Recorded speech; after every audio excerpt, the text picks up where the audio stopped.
I was scrolling TikTok the other day when I came across a video where someone said it's the year of the ninja in video games. Sadly, I lost that video to the algorithm shortly afterward, but if they ever see this, shout out to you because I totally agree. Not only are we seeing the return of the Shinobi series, which I have done some speaking on as of late, what with Art of Vengeance dropping at the end of August being a welcome return to form and me totally planning to talk about it at some point, but we were also given a double, maybe triple whammy from another ninja series. One that has been more present in the modern era of games, but also one that was starting to fade into the shadows for a while. Of course, I'm talking about Ninja Gaiden. I've talked in the past about the 3D trilogy of the Ninja Gaiden games at length, chronicling the series' rise to the peak of high-octane, flippy-dippy ninja action before Azuna dropping straight off of a cliff with its third game. Ever since, Ryu Hayabusa has been relegated to being nothing more than a target in a failed spin-off game that I've personally never wanted to play, and a guest spot in the Dead or Alive series, which has been kind of in hospice ever since 6 came out. Naturally, then, it was a welcome surprise when we got an announcement for Ninja Gaiden Ragebound, a new game with a new character who's trained by Ryu that both tied into the modern game's continuity as well as going back to its 2D roots. That game already came out at the end of July 2025, but only digitally because in a trend that's only becoming more prevalent these days, the game received a physical release not on launch but almost 2 full months later. And you bet your ass I waited for the physical copy to come in because you will not get me to double dip just to maximize your profits. I do not care at all about being timely or topical with this stuff. Miss me with the bullshit. Not only that though, after this reveal we got the announcement for Ninja Gaiden 4, a continuation of the series set to continue Ryu's adventure with other new playable characters in tow. That'll have its day when it comes out, but today I want to talk about the aforementioned Ninja Gaiden Ragebound, which came about when Koei Tecmo reached out to the modern day retro game gods Dotemu. I've covered more than a couple of the games under their umbrella up till now, but what's of note is that Dotemu then reached out to the Game Kitchen, an indie dev that you may or may not know for a number called Blasphemous, which got a lot of praise for blending the worlds of Metroidvania games and the Souls series alike. It was so popular it got a sequel, and now they're behind the latest in one of the hardest game series in existence, no matter how many A's a game is considered in marketing. I've never played the Blasphemous series personally, but I do own it and I plan to at some point, but I have watched others play it, so I'm no less intrigued to see what they bring to the old school ninja action. I will offer you a spoiler warning for pretty much the whole video though, because there's a lot I'm going to examine which I don't want to ruin for those looking to play. So real quick, I think this game is worth playing, but maybe go play it for yourself and then come back to see my thoughts. That's up to you. I don't personally see it as a hard sell anyway because it's only like $25, so that said, let's review Ninja Gaiden Ragebound. Hey, yo, Giant, let's go!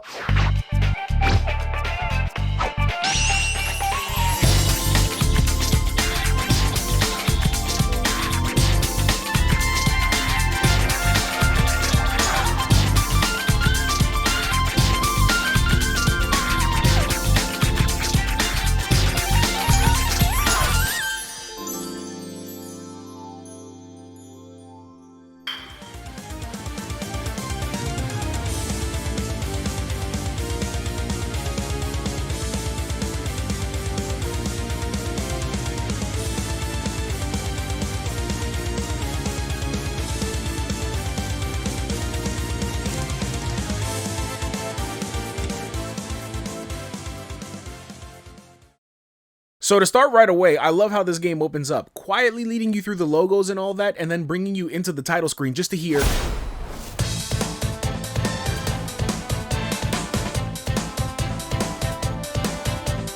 immediately I was hooked. If it was one thing that retro Ninja Gaiden was known for past its difficulty, it was its music. Right away, I'm just given the sense that these guys might just pass the vibe check, but then we begin. And in a move that I didn't expect, the game opens with Joe Hayabusa writing a letter. That letter being the very one he addressed to Ryu at the beginning of the very original Ninja Gaiden game, which instructed him to take the Dragon Sword to America and embarking on a new quest, before throwing you into a prologue that gives you the basics of combat, while leading up to the fateful moment where Joe meets his end. Again, just as in the original game. At the same time, as if to reflect on how far we've come in this series, we're greeted with a transition to a mirror image of that last shot with Ryu back in the Hayabusa village, training a new ninja by the name of Kenji Mozu. At first glance, I thought this was an aged up version of that kid Sanji from some of the previous games, but no, whole new character here. We then go through a quick training session to learn more ninja tech. See, back in the NES era, Ninja Gaiden was pretty straightforward. You had a sword attack, a jump, sub-weapons, and platforming. The difficulty came from the number of enemies, timing, positioning, life management, all of which was mixed in with with the old school design of having lives and continues with game overs, meaning that you had to start at the beginning if you lost. The gameplay here is reminiscent of those times, but with more tools at your disposal. On top of attacks and jumps, you can also dodge roll, and with a dodging lunge attack to boot. You're able to deflect projectiles, and you get a move called the hypercharge. When you see a glowing enemy, killing it will grant your next slash a boost that can one-shot anything except bosses. It also blows straight through bigger armored enemies. On bosses, it stun locks them, opening up to a hefty helping of free hits before they reset their animations, but in a pinch, you can manually charge up a hypercharge at the cost of health. It reminds me of when you play beat 'em ups and you have that special move that's always good for crowd control and big damage but costs you a little bit of life. I found myself not using this particular facet of the hypercharge as much. It's more like an emergency use case for me. After learning all of this though, the training session is capped off with a duel against Ryu where you get a crash course on managing all of these new techniques at once. Oh, I'm not backing down from this. Yeah, what's good, Ryu? Who you thought I was, Yaiba? Well, shit, maybe I am. Just then, the Shrine Maiden pops up and, wait, you're not Momiji, what's going on here? Sorry, she interrupts because the village is under attack, but then also delivers the letter to Ryu from Joe, revealing that he died. And he takes it pretty calmly here, but I remember how pissed off he looked in that old intro, so clearly he's just masking. Shit, no pun intended. With Kenji's insistence that he can protect the village, Ryu sets off to America at his father's behest. As a quick aside, I love how neatly this sort of welded the continuity of the classic and the modern trilogies. I always kind of operated under the assumptions that the games from the Xbox onward were just full-on reboot and ignored whatever was going on in the original games. It's not Shakespeare or nothing, but it was always in the back of my mind wondering how these games lined up against the NES games. Because for one, Joe has been alive this whole time. He was proving more and more useless as the series went on, to be honest, getting bodied or relegated to background status in later games, and even though they never really outright stated it in the games, I mean, I could be wrong, correct me if I'm wrong, they used visual storytelling to imply that he was pretty much blinded after the second game. Something they ran with here in his portrayal because he never opens his eyes in any scene. He's just been going full blind swordsman since then. So all that considered, to be able to connect the streams of these timelines while creating a divergent path for this game to take place in, I think that was a pretty slick move, so kudos to them on that. Seriously, I see this as an inspired choice. Kenji goes on to start bodying invaders, running into good old Master Muramasa, who offers his services to Kenji, stating that he's basically not strong enough to deal with what's coming on his own, despite his gusto. Still, Kenji pulls off pushing one of the greater demons back into their backyard, and along the way he meets a CIA agent who was looking for Ryu, yet is keen on settling for the nearest dragon ninja, so Kenji offers to take over the fight for them. But then he immediately leaves himself open to the classic folly of letting the villain monologue about their evil plan. Simply put, freeing the demon lord and ruling the world. Typical demon shit. And then so that's inconvenient, but as he's bleeding out on the floor, he sees a kunoichi named Komori strung up on the wall. She comes from the Black Spider clan, the Hayabusa's sworn enemy, and her story begins with the Black Spider doing Black Spider things, being invited to side with the demons once more to restore the clan glory, etc, etc. This time though, at the instruction of the elders who plan to come out on top this go around, Komori is made to go along with them until she can meet the demon lord in hopes of using the Tamashi kunai, a magic kunai that's said to be able to bond the soul of whoever it strikes to the user. Speaking of kunai, that's her main tool in this game. Where Kenji uses a sword for close combat, Komori can throw kunai for ranged attacks. It's like as if one of these characters was Zero and the other is X. She sets out to go all double agent but is betrayed immediately by the fiends, wounded and imprisoned, which leaves her to her current predicament alongside Kenji. Proving rather resourceful though, in an effort to save both of their lives, Komori instructs Kenji to stab her with the Tamashi kunai, healing and supercharging Kenji's power with Komori alongside in spirit form. Not too preoccupied with what that means for her life, they set out to stop the fiends from freeing their lord. Kenji crosses paths with Muramasa again, who senses the presence of Komori, and seeing a dragon ninja teamed up with a Black Spider ninja, he reminisces on how he and Obaba, the Black Spider elder, originally sealed up the demon lord together using 3 magic crystals as keys. His wistful recollections aside, that gives us our goal for the bulk of the main game afterward, traveling to each hiding place and finding the crystals while fighting down the greater fiends who are searching for them along the way. Once Kenji and Komori are joined together, you gain access to both of their attack styles at once. Essentially, at this point, every face button has a purpose, with Komori now also being the source of sub-weapons. Those, as well as her kunai, are used at the expense of this burgundy meter up top, and although that means her abilities are limited, you regain energy by attacking enemies and also breaking these purplish crystals for a refresh. Komori also has more to offer gameplay in terms of these dragon shrines. Kenji can pray at these, which then allows Komori to assume control, switching into another dimension where she then has to complete some type of platforming challenge. She's also on a time limit, needing to break these blue crystals in order to charge her timer, and she can use her kunai on these floating using eyeball things to teleport, it can be a little tricky, but completing these are usually a means to open up the path forward. The other thing that got me was once you get introduced to all of your tools, you start seeing the glowing hypercharge enemies taking on different colors. Blue ones need to be attacked by Kenji, and purple ones are for Komori. As you play through these stages, you can amass a kill streak, which is essential for certain things like a score at the end of the given stage. Muramasa can also sell you talismans with a range of passive bonuses, some of which affects stage scores. I used one that made it so after a kill streak of 3 or more, every kill afterwards gets you a slight heal, making you hard to kill if you can keep it up. This can become challenging in the heat of the moment when you're constantly running through a stage, cleaving through one baddie after another, and needing not only good reaction time in some cases, but also needing to be able to switch up the attacks on the fly to not necessarily keep yourself from dropping a streak. There's usually a pretty graceful window to keep it going, but rather to keep the flow. Lastly, you now have a Ragebound art, where when you fill these fiery orbs on the meter with combos, you can perform a super move that does big damage. There's also one that gives you a full heal, but because of the way that I play the game, I don't use it that much. But I also only really use this attack in the event of being overwhelmed with enemies or to get a good stun on a boss. You eventually get used to all this and you start feeling like a speedrunner, flying through stages with little stopping you from feeling like a complete badass and assuring that higher rank at the end of a stage. Soon enough, you defeat all the greater demons and collect the 3 crystals, but then the CIA agent shows up again out of nowhere and wastes almost no time at all to make things more complicated. He steals away the crystals and locks Kenji up, claiming him to be untrustworthy thanks to being bonded to a black spider ninja. But Kenji's quick to break out after the fact, making their way through the CIA labs and discovering that the CIA apparently has been experimenting with demon energy to create super soldiers, and when confronted about it, the agent just says something like, "Ah, so you've seen our failures," to which I say, I don't know, man, I can kind of see the vision, I guess, but the minute you ended up with something that was less Captain America and more Resident Evil Tyrant, I would have scrapped this whole shit, but that's just me. It's a little too late for logic though, because the agent drops the act and basically goes mad with power, unlocking the Kunotani to sick his demon soldiers on the demon lord, thinking themselves enough to get the job done.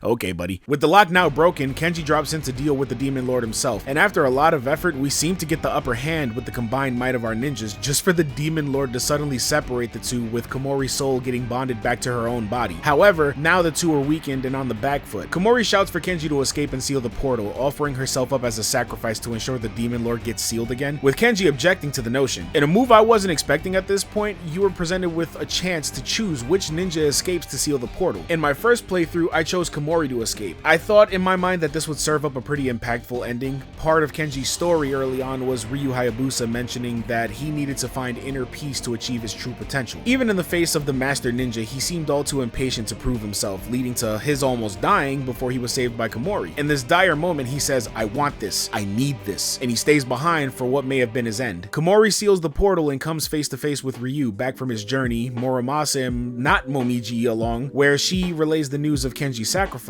apologizing to them. But Ryu offers back that in the end, they were immensely proud of Kenji for seeing through the duty of a dragon ninja. And here I thought this would have caused more of a change in Komori's attitude, who essentially bonded with Kenji throughout the journey. I thought that this would be a chance for her to have a positive change. But when Ryu mentions that Komori should be proud of Kenji too, she refutes this, saying, "Proud of a dragon ninja? No chance. I know you're probably putting up a front here, but damn, Komori, fuck you too, shit." After the credits rolled, it took me back to the main menu and gave me some extra skins, as well as unlocking a hard mode. I pretty much immediately ran it back because the game is not long. I beat it in like 6 hours on my first play because I was doing secret stages and stuff. I started up the second playthrough, and that time around I finished in 4-ish, and I picked Kenji at the end this time. It plays out the same way, but Kenji's ending has him returning the Tamashii Kunai and relaying the news of Komori's sacrifice to the Black Spider clan, with them admonishing her as a failure, seeming none too concerned, while taking a moment to jab at Kenji, saying that Komori will eventually return and come for him, with him sarcastically referring to them as pests. So that's fine to me, a pretty simple ending that plays at the idea of a continuation in some form. It gets the job done, but as I mentioned before, beating this game unlocks a hard mode, and if you're one of those people who might have felt the game to be easy, and I will get to that in a minute, then you might naturally go for this. It's when you beat hard mode that the game adds more to the ending. No matter who you pick for the ending, your sacrificed character is then thrust into a secret ending where they're put through a boss rush mode with no heals, might I add. It's definitely a challenge, and at the end of it, your true ending shows your character living to fight another day while stuck in hell. Pretty much the same fate as Piccolo at the end of Dragon Ball GT. All of that was pretty simple to me, nothing too groundbreaking there, but what I was really interested in was the dynamic between our main characters. At first, their alliance is one born of desperation and necessity, neither of them being too thrilled about it, since they're from rival clans, but as the game progresses, you see them start to understand each other better. Not in especially deep ways, I want to say, but in due time, they go from antagonistic to almost what feels like a sort of pseudo-sibling teasing relationship. There's a sort of subtlety to the implied rage within Kenji, which Ryu called out early on, saying that he needed to find his inner peace and all that, but he also goes on to show that he's clearly impatient and eager to prove himself. Weaknesses within him that led to impulsive decisions which left him on death's door, angry at himself for failing when he imposed all this responsibility upon himself. Whereas Komori's rage is much more pronounced and in your face. She's extremely callous and cold to her clansmen while so very sure of herself. It's why she throws herself at the opportunity to be the host for sealing the demon lord within her. It's not particularly out of a sense of duty to the clan as I see it, it's just an extremely high sense of self. All of that adding up to her taking such an L when she gets betrayed that all she wants is a shot at revenge on the fiends who set her up. One could almost argue that one of these characters is much more stereotypically angry than the other, but that's the thing. Rage doesn't always show up as outbursts of anger. I mean, I get it. I'm someone who has a bad habit of exhibiting a quieter type of anger, and I can see what that looks like in Kenji. His impatience has him driving headlong into almost dying, as I've said a couple of times, and then he's forced to bond his soul to one of his greatest enemies. It's a sense of shame that leads him to be rough in his dialogue with others, particularly Komori. They're standoffish with one another. Let's just get this over with is the motto. When they bear witness to the events of the story, Kenji's often the one with the incredulous responses. He often confronts Komori, essentially saying, "How can you be okay with this?" With Komori replying basically with a shrug and a "who cares" type of attitude. I'm just here so I won't get fined. But they warm up to each other quickly enough, and then the banter not only becomes more amicable, but it becomes funnier. After watching these two ninjas being all passive aggressive with each other the first couple of hours, watching the dialogue where Kenji low-key nerds out about pirates only for Komori to tease him about it, I genuinely got a laugh out of that. That was surprisingly fresh for me. This is not a series that I expect comedic dialogue from, thanks to its incredibly stoic poster boy, but I welcome it. By the last act of the story, they're genuinely on the same page, often playing off of one another, complimenting each other's ideas, and seeming to have something of an actual friendship to complement their shared goal. That made the conclusion, no matter who you sacrifice, more believable to me. I think the writing here, while still very simple, I don't think this would be considered remarkable writing in any other series. It's leagues above what's come before it. But are these character arcs satisfying all throughout?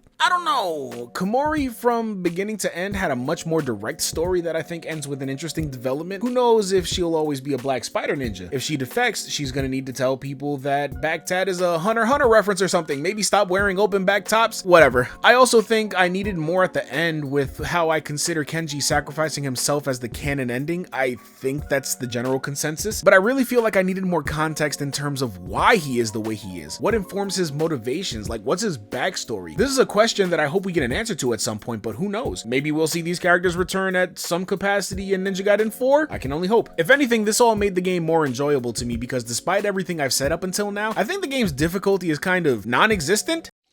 Oh, brother. Wait. I'm not finished yet. Let me get my point out. It'll make sense, I promise. I talked about this before, but if you know the original Ninja Gaidens, you know these are considered crushingly difficult, but why is that? There is a certain level of challenge despite its simple mechanics, but what's worth noting is that many of the scenarios in the original games relied on constantly respawning enemies whenever they off-screened with wild movement patterns, death pits usually right alongside to inconvenience you with frequent deaths leading to many game overs. Games like these used to be designed as if they were arcade games with the intent of yapping up all the quarters in your pocket, and don't get me wrong, there's plenty of that here, but modernize its classic design aspects a little bit with a more modernized skill set with different equipment that can change up playstyles considerably. On top of that, game overs and starting over are not really a thing in this game. You're not getting that unless you play a roguelike game these days. That's really why those are so popular. It's the same through line, needing to build the skill to beat the game in one run being the trick to extending the life of those games. But this isn't one of those. You have infinite lives with the only detriment being a lessened score at the end of a stage. But the game's hook is the power fantasy of effortlessly cutting through swaths of enemies as smoothly as possible without failing to nab that ultimate ninja rating at the end. That's expressly for the purpose of making this game replayable, and I commend the devs for approaching that level design this way. This game is going to be a speedrunner's dream. It's a great look too. I mean, all the pixel art looks great. You've been seeing it the entire video. The animations are insanely smooth, and look at Kenji's scarf, bro! At this point, you guys know I love me a good ninja scarf in video games. The soundtrack kicks ass too. It's got a healthy amount amount of guitar, shamisen, and synths that all come together to give us a vibe that feels modern while still being reminiscent of those NES era soundtracks. And it starts as early as the title screen, as I said in the beginning of the review, but even within the prologue, the second you hop off that little boat, you're greeted with